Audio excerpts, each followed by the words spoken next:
Bismillah. Baik, kawan semua.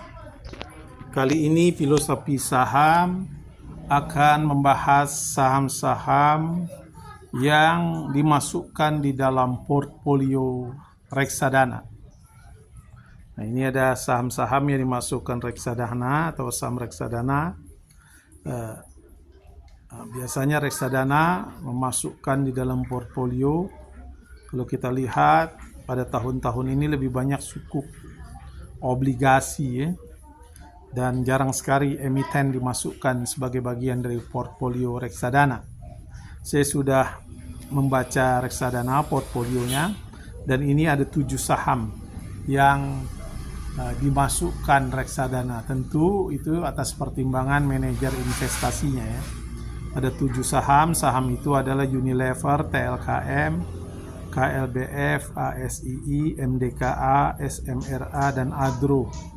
Nah, dari 7 saham ini kita akan bahas dan nanti di akhir kita lihat mana yang layak kita masukkan untuk kita lakukan trading di dalamnya paling tidak dari bulan Juli sampai dengan September ya, atau Oktober di akhir bulan. Nah, itu bisa kita coba ya. Nah, saham itu antara lain adalah yang pertama adalah Unilever. Kalau kita lihat Unilever selama setahun ini ya, mengalami ini saham yang tentu secara keseluruhan pada posisi downtrend.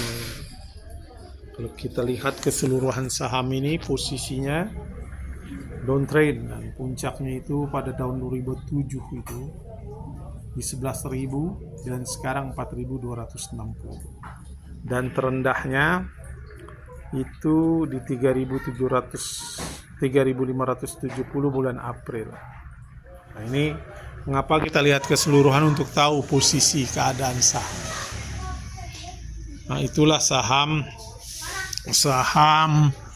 yang Unilever. Nah, saham Unilever kita akan lihat broker summary-nya cukup 1 bulan saja dari tanggal 1. Kalau kita lihat ya, dari tanggal 1 saham ini itu kita lihat tanggal 1 yang melakukan pembelian KZ ya, dan BK. KZ beli 53 miliar ya, BK asing juga ini 96 miliar.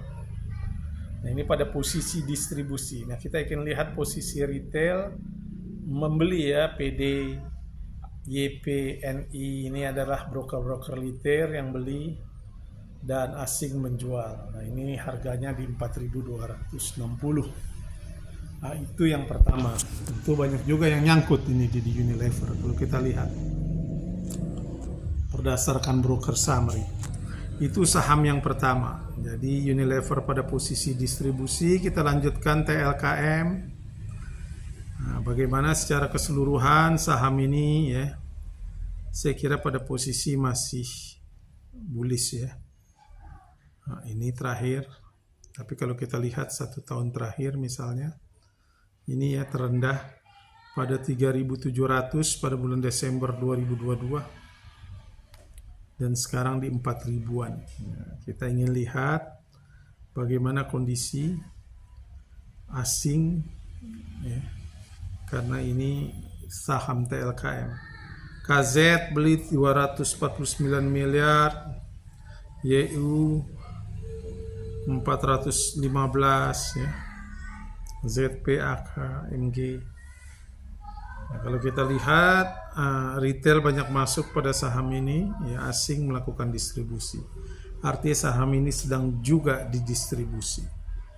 Kita lanjut pindah kepada KLBF. Kalau kita lihat KLBF selama setahun saja pada posisi sedang naik.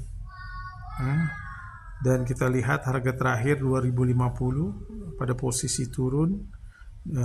Tertinggi itu adalah di harga berapa itu? 2.300 ya. Nah, kita lihat broker summary-nya bagaimana selama sebulan Juni ini. Dari tanggal 1 Juni maka saham ini saya kira sedang didistribusi juga. LBF ASII, kita lihat lagi bagaimana saham LFII. Kalau kita lihat juga mulai ada terendahnya di 5.350 bulan Januari dan sekarang di 6.700. Artinya pada posisi bullish.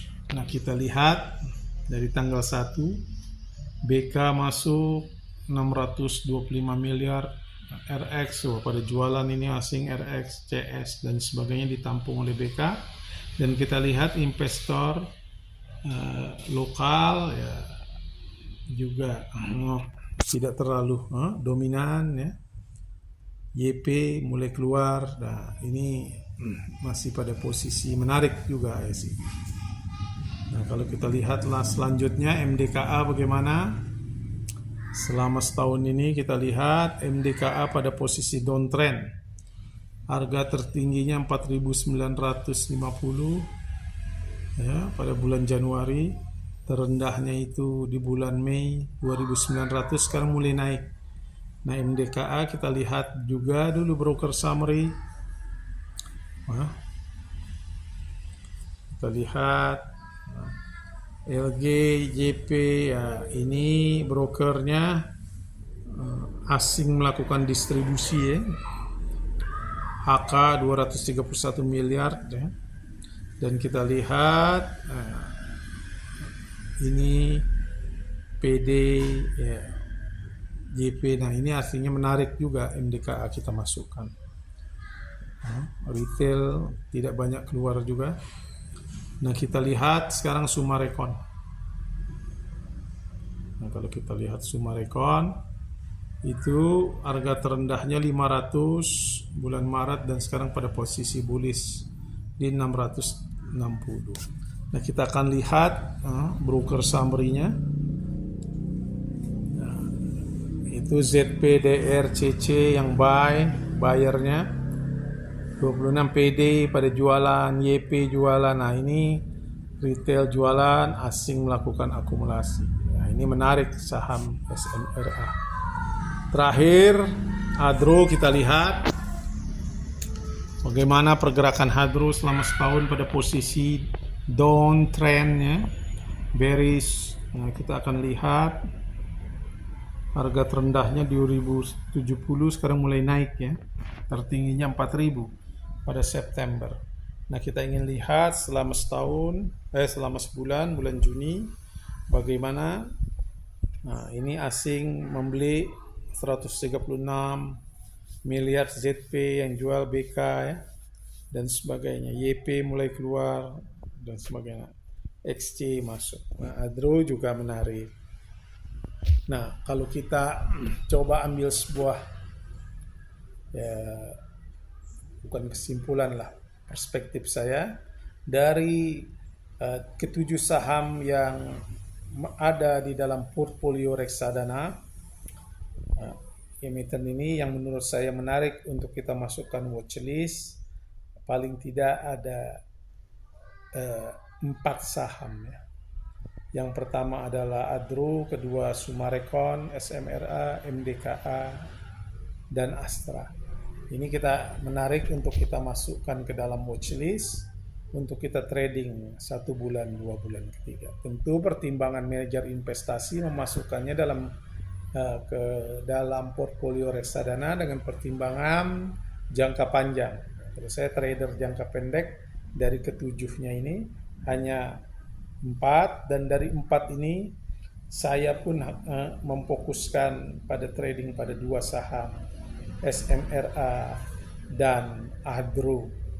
Nah, itulah saya kira saham-saham yang ada pada portfolio reksadana. Nah, ini menjadi bagi tentu karena reksadana memasukkan ini dengan pertimbangan tertentu dari keputusan manajer investasi. Dan saya suka trading, sekali lagi trading di saham-saham yang dimasukkan dalam portofolio reksadana. Nah, itulah, silakan Anda kasih komentar. Terima kasih sudah menonton. Selamat